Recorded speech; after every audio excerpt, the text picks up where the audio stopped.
அடுத்தவர்களை பார்த்து கண்ணீர் சிந்துகிற மனம் நமக்கு வந்துவிட்டால் நாம் ஆன்மீகத்தின் முதல் படியை வைத்திருக்கிறோம். வெல்லுகிற போது தட்டுகிற கைகளை விட வீழுகிற போது தாங்குகிற கைகள் தான் புனிதமானவை. அப்படிப்பட்ட கைகள் நமக்கு வேண்டும் என்று சிந்தித்தால் நாம் ஆன்மீகத்தில் உயர்ந்து கொண்டிருக்கிறோம். எல்லாருக்கும் உதவி செய்வதை கொண்டு வருவது, முடிந்தவரை உதவி செய்வது. ஏசார்னா ஒரு எழுதுறான், செருப்பு இல்லை என்ற கவலை எனக்கு இருந்தது, காலே இல்லாதவரை பார்க்கிற வரைக்கும். எனக்கு 1008 பிரச்சனை இருக்கலாம். ஆனா அடுத்தவனுக்கு உதவி செய்யக்கூடிய என்னுடைய மனம் வந்து விட்டால் மனம் மலர்ந்து விடுகிறது. சூரியன் வந்தால் சில மலர்கள் மலர்கிறது, சந்திரன் வந்தால் சில மலர்கள் மலர்கிறது, தாளம்பூ மட்டும் மின்னல் அடிச்சால் தான் மலரும். அப்படி மனம் மலர் இருக்க, அது மலரவில்லை என்றால் வாசனை இல்லை. அதுபோல என்னுடைய மனம் மலரவில்லை என்று சொன்னால் எனக்கும் வாசனை இல்லை. என்னுடைய மனம் மலர்வதற்குத்தான் இந்த அருள் தந்தை அருளிய வேதாத்திரியம் என்னுடைய மனதை திறக்கிறது, என்னுடைய சிந்தனைகளை செம்மைப்படுத்துகிறது, உயர்வாக சிந்திக்க வைக்கிறது. இந்த சகதிக்குள் இருந்து வெளிச்சத்திற்கு வருகிற என்னுடைய பக்குவத்தை எனக்கு அருள்கிற இந்த வேதாத்திரியத்தை தவிர்த்து வேற எதுவும் இல்லை என்று நாம் சிந்திக்க வேண்டும். ஏனென்றால் சிந்தனையை மாற்றினால் வாழ்க்கையை மாற்றிக்கொள்ளாத சொல்றார். எனக்கு ஒரு சிந்தனை வருகிறது, அந்த சிந்தனை நல்ல சிந்தனையா மோசமான சிந்தனையா எப்படி நான் யோசிப்பது? அவர் சொல்றார், எண்ணத்தை எண்ணத்தால் எண்ணி எண்ணி எண்ணத்தை எண்ணத்தில் நிலைக்க செய்யுங்கள். அப்படி எண்ணத்தை எண்ணத்தால் எண்ணி பார்த்தா வைரத்தை வைரத்தால் அறுக்கிற மாதிரி எனக்கு வரக்கூடிய எண்ணத்தை எண்ணத்தால் எண்ணி பார்த்தா இந்த எண்ணம் எதனால வருகிறது? சூழ்நிலையின் காரணமாக எனக்கு இந்த எண்ணம் வருகிறதா, பிறருடைய தூண்டுதலால் வருகிறதா, பழக்கத்தின் காரணமாக வருகிறதா, கருவமைப்பின் காரணமாக வருகிறதா என்று எண்ணத்தின் இருப்பிடமும் இயலும் எனக்கு தெரியும். அதை செயல்படுத்தினால் வரக்கூடிய விளைவு என்று எனக்கு யோசிக்கலாம். மிருகங்களுக்கு எண்ணங்கள் வரும், அதை செயல்படுத்தினால் வரக்கூடிய விளைவுகள் தெரியாது. நினைச்சு பாருங்க, முன்னேறி சிகரத்துக்கு வர்றதுக்கு என்ன சார் வேணும்? 2 குணங்கள் வேணும். ஒன்று, கடுமையாக உழைக்கக்கூடிய மனநிலை வேணும், திறமைசாலியாக இருக்க வேண்டும், அறிவாளியாக இருக்க வேண்டும். ஓயாது உழைத்துக் கொண்டே இருந்தால் அவன் சிகரத்திற்கு வரலாம். சிகரத்தில் தாக்கு பிடிக்கிறதுக்கு என்ன வேணும்? என்ன வேணும்? ஒழுக்கம் வேணும். இல்லாவிட்டால் அவன் சிகரத்திற்கு வந்து விட்டால், ஒழுக்கம் இல்லை என்று சொன்னால் சிகரத்திலிருந்து நேராக ஜிஆர் ஜெயிலுக்கு தான் போவேன், வேற எங்கேயும் போக மாட்டான். இதுதான் உனக்கு ஒழுக்கத்தை சொல்லிக் கொடுக்கிறது. ஹியூமன் எக்ஸலன்சி என்று காட்டுகிறது. ஹியூமன் எக்ஸலன்சி எல்லா ஸ்கூல்லையும் அகாடமிக் எக்ஸலன்சி என்று பேசுகிறார்கள். 100க்கு 100 மார்க், 100க்கு 200. ஹியூமன் எக்ஸலன்சினா என்ன? சாமி ரங்கநாத ஆனந்தர் ராமகிருஷ்ணா மடத்துல பிரசிடென்ட் ஆனது ஒரு கேள்வி கேட்கிறார், நம்மளை எல்லாம் பத்தி கேட்கிறார். என்ன கேட்கிறார்? அவர்தான் ஹியூமன் எக்ஸலன்ஸ் ஒரு புக் எழுதியிருக்கார். என்ன கேள்வி கேட்கிறார்? Are you independent person are a slave? நீ சுதந்திரமான மனிதனா அடிமையா என்று கேட்கிறார்கள். நினைச்சு பாருங்க, நம்ம சுதந்திரமான மனிதனா அடிமையா? ஒரு நிமிஷம் யோசிங்க. அடிமைன்னு நம்ம நினைப்போம், அப்பாவை சார்ந்து இருக்கிறோம், மனைவி கணவனை, கணவி மனவனை, அதிகாரியை. அது இன்டர் டிபெண்டன்ட், ஒருவரை ஒருவர் சார்ந்து இருப்பது. மண்ணை சார்ந்து மரம் இருக்கிறது, மரத்தை சார்ந்து மண் இருக்கிறது, அது இன்டர் டிபெண்டன்ட். அவர் கேள்வி கேட்கிறார், நீ சுதந்திரமான மனிதனா அடிமையா என்று.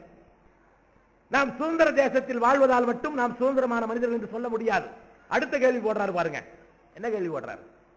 கண்காணிப்பே இல்லாத போது, யாருடைய கண்காணிப்பும் இல்லாத போது எவன் கண்ணியமாக நடந்து கொள்கிறானோ அவன் தான் சுதந்திரமான மனிதன் என்று சொல்லுகிறார். நினைச்சு பாருங்க. அதை கொஞ்சம் நான் எளிமைப்படுத்தினேன். ஆசிரியர் இருந்தாலும் இல்லாவிட்டாலும் காப்பி அடிக்காம எவன் பரீட்சை எழுதுறானோ அவன் தான் சுதந்திரமான மனிதன்.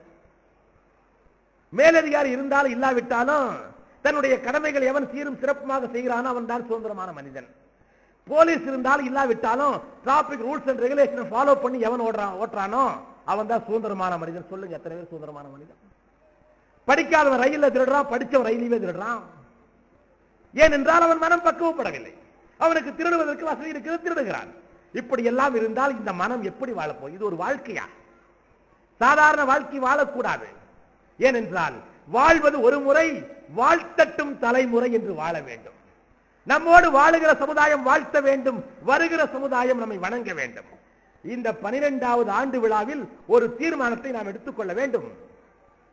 12 என்பது ரொம்ப ரொம்ப முக்கியமான விஷயம். குறிஞ்சி பூ 12 ஆண்டுகளுக்கு ஒரு முறை மலர்கிறது, அதில் வாசனை இருக்காது. அது 12 ஆண்டுகளுக்கு ஒரு முறை மலர்வதால் தான் அதை நாம் போற்றுகிறோம். ஜனவரி 12ஆம் தேதி சுவாமி விவேகானந்தர் பிறந்தார். அப்படி 12 நாம் என்ன எடுத்துக்கொள்ள வேண்டும் என்று சொன்னால், போனதெல்லாம் போகட்டும், இனி நெஞ்சம் புனிதம் ஆகட்டும், அவ்வளவுதான். இதுவரை என்ன போனது என்று என்னால் மாற்ற முடியாது. கடந்த பதிவுகளை நான் தியானத்தின் மூலம் எண்ணி எண்ணி அதை செம்மைப்படுத்த முடியும் என்பது நம்முடைய வேதாத்தியத்தில் சொல்லப்பட்டிருக்கிறது. போனதெல்லாம் போகட்டும், இனி நெஞ்சம் புனிதமாகட்டும், இனிமேல் செய்கிற செயல்கள் சரியானதாக இருக்கட்டும். ஏனென்றால் தண்டனையோ பாராட்டுதலோ தானாக வருவதில்லை, அவை நம்முடைய செயலின் விளைவாக இருக்கிறது. இந்த எண்ணத்தை சீரமைக்க வேண்டும், சிந்தனையை சீரமைக்க வேண்டும்.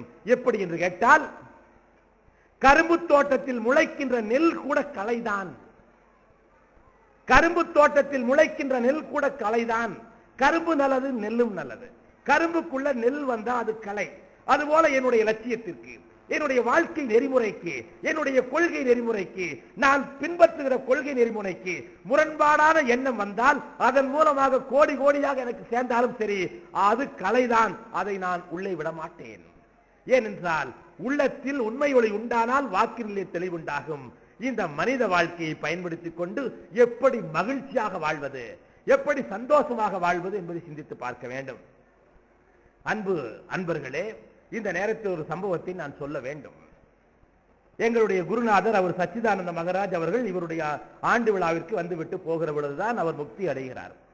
ஒரு சச்சிதானந்த ஜோதினிக்காதனில் ஒருவர் வந்து பேசுகிறார். சத் சித் ஆனந்தம். சத் என்றால் சத்தியம், சித் என்றால் அறிவு, ஆனந்தம் என்றால் பெரும் மகிழ்ச்சி. இதுதான் சச்சிதானந்த சுவாமிகள் என்று சொன்னார். உடனே நான் மாணவரிடம் பார்த்து கேட்டேன், 4th 5th 6th 4, 5, 6 படிக்கக்கூடியதான் பதில் சொன்னேன். உடனே அவர்கிட்ட கேட்டேன், சத்தியத்துப்படி இந்தியாவில் வாழ்ந்தது யார் என்று கேட்டேன். ஒரு மாணவன் என்று சொன்னான், சத்தியத்துப்படி இந்தியாவில் இருந்தது மகாத்மா காந்தி என்று சொன்னான். மகாத்மா பார்த்தீங்களா, நாம் எல்லாம் சாதாரண ஆத்மா. மகாத்மா எத்தனை துன்பங்கள் வரும், எத்தனை கஷ்டங்கள் வரும். சிரமங்கள் இல்லாமல் சிகரங்களை தொட முடியாது. அவமானப்படாமல் யாரும் மேலே வரவில்லை. ஆகவே நம்முடைய மனதை பக்குவப்படுத்திக் கொண்டால் யார் இடைஞ்சல் பண்ணாலும் நமக்கு கவலையே இருக்காது, மகிழ்ச்சியா இருக்கலாம். மகாத்மா காந்தின்னு சொன்னார். நான் கேட்டேன், மகாத்மா காந்திக்கு அந்த சிந்தனை ஏன் வந்துச்சுன்னு. ஹரிச்சந்திரன் நாடகம் பார்த்தால் அது போல வாழ வேண்டும் என்று நினைத்து விட்டார். இரண்டாவது பாருங்க, அறிவில் சிறந்தவர்கள் யார் என்று கேட்டேன். ஒருவர் எந்திரிச்சு அப்துல் கலாம் என்று சொன்னார். சரி, அமரத்துவம் எய்தியவர்கள் யார் என்று கேட்டேன். இன்னொரு எந்திரிச்சு அம்பேத்கர் என்று சொன்னார். ஏன் என்று கேட்டேன். அவர் தான் அரசியலமைப்பு சட்டத்தை உருவாக்கி இருக்கிறார், அதன்படிதான் இந்திய அரசாங்கம் இயங்குகிறது, அவர் அறிவில் சிறந்தவர். சரி, முடிஞ்சது. அடுத்தது ஆனந்தத்தை பத்தி கேட்டேன். நீங்க எப்ப ஆனந்தமா இருப்பீங்கன்னு கேட்டேன். உடனே ஒருத்தர் சொன்னார், எனக்கு புது டிரெஸ் கிடைச்ச ஆனந்தம், அது ஹாஸ்டலா இருக்கனால ஒரு பொண்ணு சொன்னிச்சு எங்க அப்பா அம்மாவை பார்த்த ஆனந்தம், இன்னொருத்தர் சொன்னா என் லட்சியத்தை அடைஞ்ச ஆனந்தம், இன்னொருத்தர் சொன்னா என் பிறந்த நாள் ஆனந்தம், இப்படி எல்லாம் சொல்லிட்டு வந்தான். உடனே ஒரு பொண்ணு ஜெயபிரபாங்கிற ஒரு பொண்ணு எந்திரிச்சு, நான் எப்பப்ப மற்றவங்களுக்கு நல்லது செய்யறனோ நான் அப்ப ஆனந்தமா இருப்பேன் அப்படி அந்த பொண்ணு சொல்லிட்டு. அப்ப மற்றவர்களுக்கு உதவி செய்கிற பொழுது நாம் ஆனந்தமாக இருக்கிற மாதிரி நம்முடைய எண்ணத்தை அமைந்து கொள்ள வேண்டும். ஏன் என்று கேட்டால், அறிமுகமானவர்களுக்கு உதவி செய்கிற பொழுது நீ நல்ல மனிதனாகிறாய். அறிமுகமானவர்களுக்கு உதவி செய்கிற பொழுது நல்ல மனிதனாகிறாய்.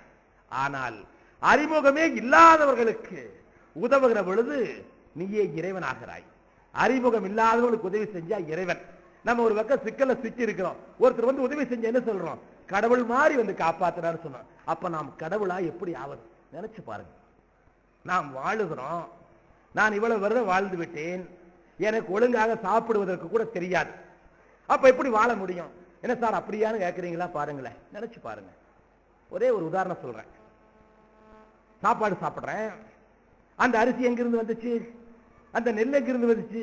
எங்கேயோ ஒரு விவசாயி அண்டா குண்டா அடகு வச்சு அம்மா தாலையை விலைக்கு வச்சு நெல்லை வாங்கிட்டு வந்து விதை போடுறான். பக்கத்து நாட்டுல பக்கத்து ஸ்டேட்ல இருந்து தண்ணி கிடைக்காம சண்டை போட்டு தண்ணி வாங்கி வளர்த்துறான். அந்த நெல் முளைத்து வருகிற போது அழுகி போயிருக்கலாம், முளைத்து மேலே வந்த பிறகு கருகி போயிருக்கலாம், அது பயிராக வருகிற போது வெட்டுக்கிளி அழித்திருக்கலாம், ஆடு மாடு மேய்ந்திருக்கலாம். அத்தையும் தாங்கி அந்த பயிர் வந்துச்சு. அந்த பயிரை நாற்றங்காலில் இருந்து புடுங்கும் போது அருந்திருக்கலாம், அதிலையும் தப்பிச்சு. நாற்றங்காலில் இருந்து வயக்காட்டுக்கு கொண்டு போகும்போது உதிர்ந்து போயிருக்கலாம், அதிலும் தப்பிச்சது. வயக்காட்டில் கொண்டு நட்ட பிறகு அது அழுகி போயிருக்கலாம், காய்ந்து போயிருக்கலாம், அதிலும் தப்பிச்சது. மேலே வருகிற போது ஆடு மாடு மேய்ந்திருக்கலாம், அதிலும் தப்பிச்சது. மேலே வந்து நெல்மணிகள் வருகிற பொழுது காக்கா குருவி தின்றிருக்கலாம், மயில் மேய்ஞ்சிருக்கலாம், கிளி தின்றிருக்கலாம், இல்லாட்டி விளைந்து வருகிற போது எரி திருந்திருக்கலாம், பெருக்கான் தின்றிருக்கலாம், அதிலும் தப்பிச்சது. நெல்லை அறுவடை செய்கிற போது அந்த நெல் மணி வயலிலே விழுந்திருக்கலாம், அதிலும் தப்பித்தது. அந்த நெல்லை எல்லாம் கொண்டு போகிற பொழுது அது உதிர்ந்திருக்கலாம், அதிலும் தப்பித்தது. நெல்லை தனியாக பிரித்தெடுக்கிற பொழுது அது இந்திரத்தில் புல்லோடு புல்லாக போயிருக்கலாம், அதிலும் தப்பித்தது. நெல்லை வேக வைப்பார்கள், வேக வைக்கிற போது அதோடு வெந்து போயிருக்கலாம், அதிலும் தப்பித்தது. காய வைக்கிற போது களத்தோடு களத்து மேட்டாக போயிருக்கலாம், அதிலும் தப்பித்தது. நெல்லை போட்டு அரைக்கின்ற பொழுது அது தவிடோடு தவிடாக போயிருக்கலாம், அதிலும் தப்பித்தது. சாக்கிரை முடிக்கிற பொழுது அது சாக்கிரை உலகாமல் கீழே உருந்திருக்கலாம், அந்த அரிசி அதிலும் தப்பித்தது. உடனே ராலியில் ஏற்றுகிற போது அந்த ஊப்பட்டு அதன் மூலமாக கீழே விழுந்திருக்கலாம், அதிலும் தப்பித்தது. கடைக்கு வந்து இறக்கிற போது கீழே விழுந்திருக்கலாம், அதிலும் தப்பித்தது. வீட்டுக்கு வாங்கிட்டு வந்து அந்த அரிசியை போட்டு பாத்திரத்தில் கழுவும் பொழுது தண்ணியோட தண்ணி போயிருக்கலாம், அதுலயும் தப்பிச்சது. அடுப்புல போட்டு பொங்கி போயிருக்கலாம், அதுலயும் தப்பிச்சது. பிளேட்ல எடுத்து போடுகிற பொழுது கீழே விழுந்திருக்கலாம், அதுலயும் தப்பிச்சது. இத்தனை மரண கிணறுகளை எல்லாம் தாண்டி தாண்டி அந்த அரிசியினுடைய தட்டுக்கு வந்த பிறகு அதை ஒழுங்காக சாப்பிடாமல் நான் விரயம் செய்கிறேன் சொன்னால் நான் இந்த தேசத்தின் துரோகியா இல்லையா சொல்லுங்க பார்க்கலாம். எனக்கு ஒழுங்காக சாப்பிட தெரியும் என்று சொன்னால் ஒழுங்காக வாழ தெரியும். சமீபத்தில் படித்தேன், குஜராத்திலே ஒரு கம்பெனியில வேலைக்கு எடுக்கிற பொழுது இளைஞர்கள் எல்லாம் வேலைக்கு எடுத்து விட்டு சாப்பாடு போட்டு சாப்பிட சொல்லுவாராம். அதுதான் டெஸ்ட், யாருக்கு தெரியாது. ஒழுங்கா சாப்பிட தெரியாதனால ஒழுங்கா வாழ தெரியாது, போயிட்டு வாங்க வீட்டுக்கு அனுப்பிச்சிருவாங்க. அவன் 100க்கு 100 வாங்கி பிரயோஜனம் கிடையாது. ஆகவே கொஞ்சம் நினைத்து பாருங்கள், இந்த தேசம் என்பது நமக்கானது மட்டுமல்ல, இந்த பூமி என்பது நமக்கானது மட்டுமல்ல, கோடான கோடி ஜீவராசிகளுக்கான இந்த பூமி. இன்னும் எத்தனை ஆண்டுகள் இந்த பூமி வாழ வேண்டும் என்று நினைத்து பாருங்கள். அப்படி இந்த பூமி ஒழுங்காக வாழ வேண்டும் என்று சொன்னால் உயிர்களுடைய நட்பு வேண்டும், உயிரினங்களை இணக்கம் வேண்டும், உலக சமாதானம் வேண்டும் என்பதுதான் வேதாத்திரியத்தினுடைய அடிப்படை நாதமாக இருக்கிறது. அந்த நாதம் எங்கே இருந்து வருகிறது? நம்முடைய அடியிலிருந்து வருகிறது. நான் மட்டும் வாழக்கூடிய சாதாரண மனிதனாக இருக்க போறேனா? இந்த பிரபஞ்சத்தில் நான் ஒரு அணுவாக இருந்து கடலில் இருக்கக்கூடிய ஒரு துளியாக இருந்து நான் வாழப் போகிறேனா என்று நீங்கள் சிந்தித்து பாருங்கள். நான் சாதாரண வாழ்க்கை வாழாமல் ஒரு சாதனை வாழ்க்கை என்றால் அடுத்தவர்களுக்கு தொந்தரவில்லாமல் நான் வாழ்ந்தால் நான் உயர்ந்த வாழ்க்கையாக வாழ்கிறேன். இன்னொன்னு பாருங்களேன்,